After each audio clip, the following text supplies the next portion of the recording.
Hey folks, I'm going to be redoing my Shutdown memorial video for Remonster. Felt like I didn't touch on a lot of mechanics enough to really accent how the game actually plays. So, oops, didn't mean to click that. So the Great War, a battle of 20 versus 20 for characters.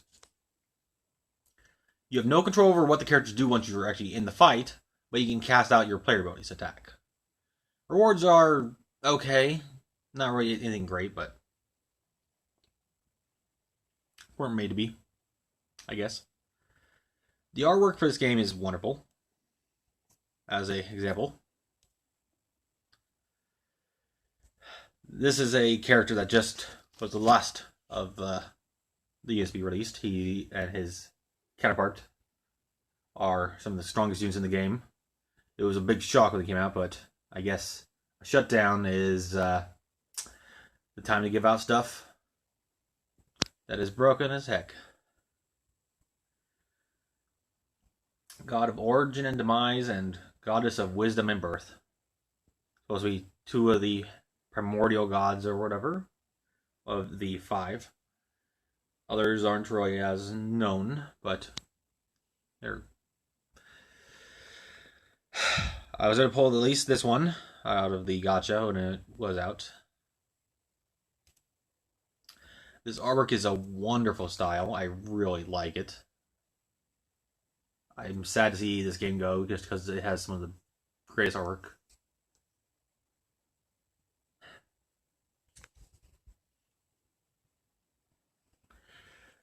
Personally, this game was a lot tougher in the past when legendaries were sparse and they were the strongest thing in the game. Nowadays, you have so many versions of characters and so many that are easy to get.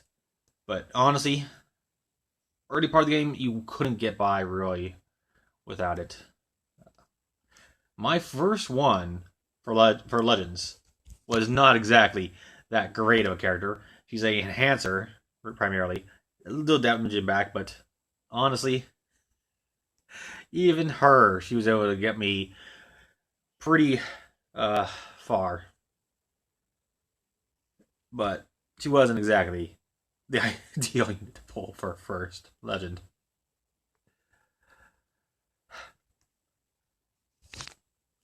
Primarily, you start the game with super rares, and I started with Luke, who is the hero of light, and he was like a glass cannon. He's good for attack, but he was so paper thin in defense and health and everything. Well, you power up characters using coins and meat, food. You get that by quests and by your own village. A village is a place where you upgrade facilities to get benefits such as food production, food storage, mill, which upgrades production rates of production. It's upgrade rates. Smith and market, which is impossible to do with the game really without, because it's all the armors, which really helped early on. They have some special abilities only equipped through armor to units. So you can't actually get the ideal sometimes in the past. Nowadays, the abilities are almost all broken. It's just upgrading one of them. And I forgot actually to explain, for characters, the way this game attacks is you place a character into one of 3 rows. Red being Vanguard, middle being green, and rear guard being blue.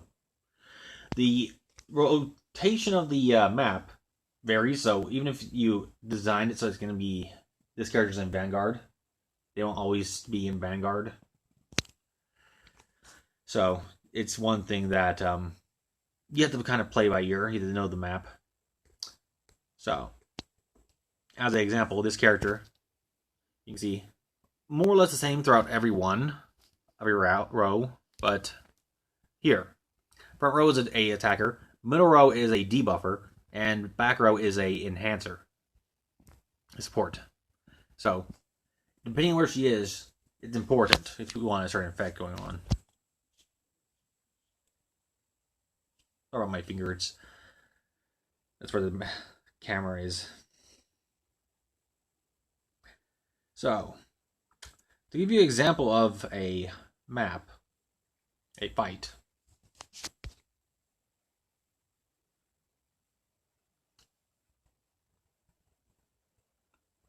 While this is loading, I'll give you a little more context. You in the past, especially nowadays, you don't worry that much. But in the past, you wanted to make sure your player character was either in the center, surrounded by a bunch of strong units, or you had a healer in the center to always be healing. Since the centermost square will always be a mid, green, so you can almost guarantee. Oh, yeah, not always. You can always guarantee that if you have a healer there, they'll heal. If they have a healing spot in the middle, such as Seiji. He's always a healer in the mid, so you always want to have him in that spot. But as time went on, that's not really ideal anymore. They added so many units that do AoE hits and whatnot, so you want to keep your healer maybe on the side sometimes, and your character in the back. So, it's a difference of time, ages.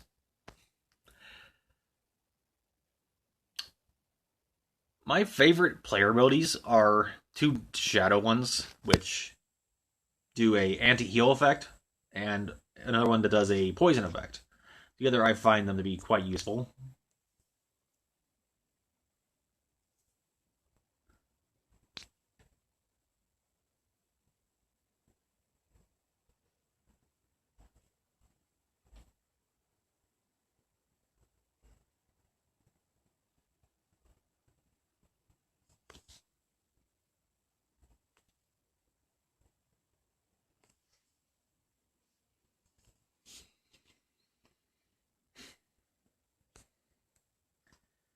The abilities you get are generally from eating items, so you have to actually play the game, get materials, eat them. It's one of the big parts of the game.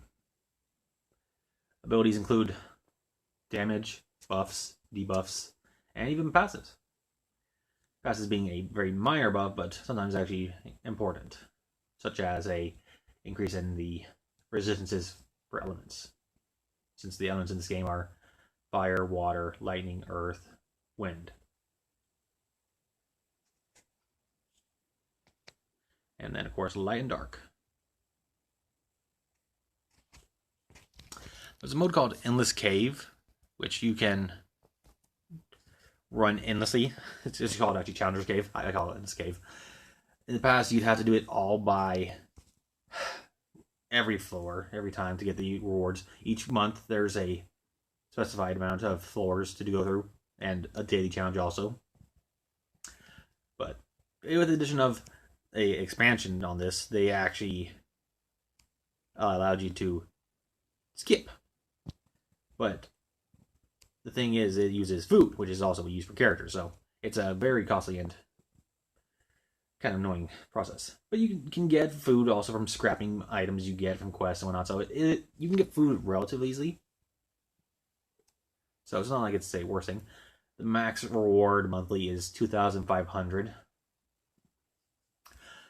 With the current meta, though, you can go way past this. I've gone over 5,000 before I stopped. And it's just, there's no reward for doing it, though. So there's not much value except for saying that you've done it. So.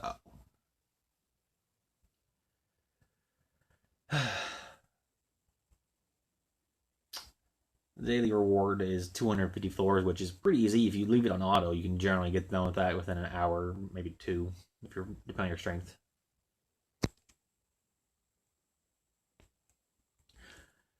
This mode, in the past, to get the Hobgoblin King, you had to go so far, and it was so annoying. I remember when I did it, I stayed up a good 40 hours running this quest. I was tired as hell. That was one good break.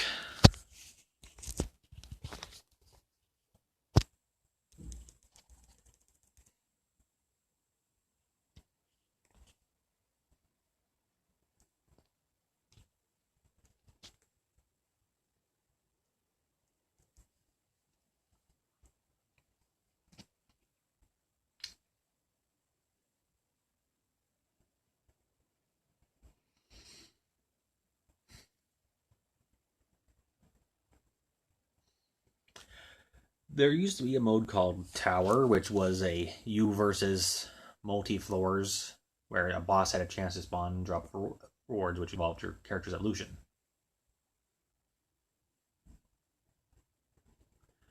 But they removed that. Yeah, it was just, I guess, not what they wanted. They didn't feel like they got enough participation, especially against how hard they made it. So instead, they added Area Raid. Area Raid is a 10-person team or 15-person. You're having a back row of healers / enhancers, and otherwise your front row is damagers, and otherwise you can throw in some enhancers one if you want to. I mean, but mainly the point of the game is much damage. This mode added characters called Octagram.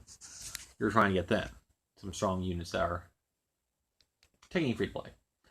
It was a nice mode, honestly. I gotta say, I liked it better than the Tower, but it's managed to get through all of the 8 characters they plan to go through. The player character is a character that is honestly very weak, or at least it was way back. They tried expanding through the use of the Tower, your evolutions, which got you to super rare characters. But with addition, they added one super rare, which I'm currently using, who is pretty strong. But otherwise, the other ones are decent, relatively speaking, but I always was waiting for more to be added. There's a branching tier of evolutions. You do one after another to get them unlocked. You can actually revert anytime you want to one of the previous ones you've done. It just costs you food and money. And such as this, it's very cheap, honestly. Many different ones based off of the elements. Sadly, ones like Healer are not really viable. Didn't even get a next tier, which would have made it possibly viable, because I mean, per character being a healer sounds nice. Probably would help. They added even, I don't know why they did this. They added randomly a new normal character, but they never expanded on it. It was like, why even bother doing that? I'll move at this point. But as you can see, the character is actually not weak nowadays. He's pretty strong, especially with the addition of special skills, which you get from powering up the other characters. By actually unlocking them, you get stat buffs, so you get stronger. It's actually viable. You should actually have done it. And I did that all before that was added. I was like, why not? Just do it. I have free time. So when that came out, that edition, I didn't have to do any more grinding. I was well off. I've played this game for 5 years. 5 years of enjoyment. There were times where I was a little bored, but honestly, it was overall good. Oh, if you notice, there was a in preparation button on the previous screen. Actually, I should probably mention that. That is the metal shop. They have metals that drop in quests sometimes, and you can go there and pull from boxes. It was just a nice addition for what they were trying to get at. Way better than the souls that they added in Divine Crises. I don't really care for these ones. I preferred it in the past when you got a direct drop instead of this item that you used to buy it. But they've also started adding the concept of higher tier quests that it was they would be dropping it, so made up for it. Get the characters that way. So this is the gacha. Yeah, where which is just normal gacha. The actual normal one, which is just free to play. Limited, which obvious.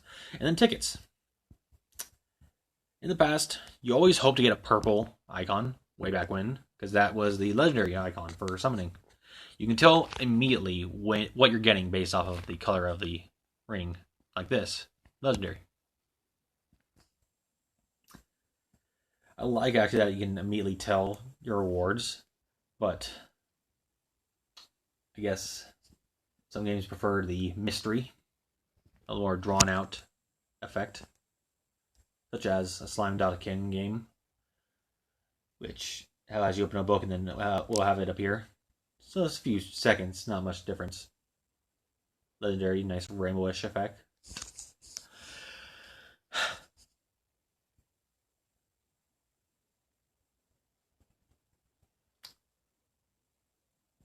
And then the Legendary Plus Plus, the highest tier in the game.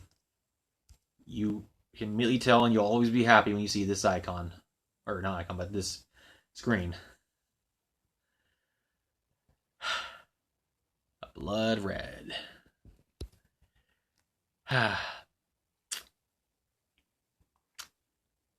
When they first added Legendary Plus Pluses, I was worried they're going to make it too similar, because I felt in the past that the Legendary Plus was not that different. They seemed very close. But that's all just me. It's honestly hard to mistake one for another.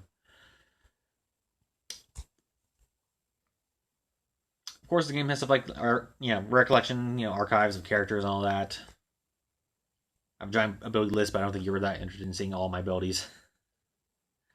Well, maybe. I'll just skim through to see just how many abilities there are in this game. Might as well show it off. The max level for this game is 500. After that, you don't level up anymore, which is a little sad, but they don't expect you to get that anytime soon. The shop is something they added to try to give a helping hand to players. Originally, the shop had a bunch of the old event items you could buy using Proof Hunters, which is an item that can be dropped in quests. But they decided, hey, no more. We're tired of giving out these items that people don't really care about to just get abilities and sometimes power up characters. So they said, let's just get rid of that concept. They minimalized the list to be just a bare minimum of rewards, which include the limit break keys for evolution of the character after they move the tower. Bloods, which are a item that were for the problem, give a lot of the abilities that are they give all the abilities that each specific character needs. Some potions, mushrooms, which eventually got replaced with the mushroom item. There actually was in the past to power up characters, because the max character is you start at 50 but goes to 100. They added mushrooms. These little mushroom monsters. They can each count as one level. But they decided after a while just cluttering up your box space, so they added it as an item, which you can also scrap the monster for. So, there's that. And then there's also the regular ability to feed by potion, which they added instead of turtle snakes, which were another EXP item. They said, hey, clutter, we don't want that. They added quite a while back a ability to, in essence, overclock a limit break ability, which is by feeding a potion, which gives one level per up to level 30. But at level 50, you only get up to 10. Originally, these were half that, so it's 5 and max of 15. But they decided that it was just too little.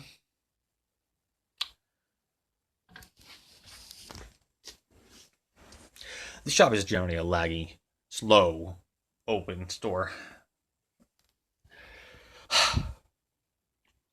What else to talk about? What's going on?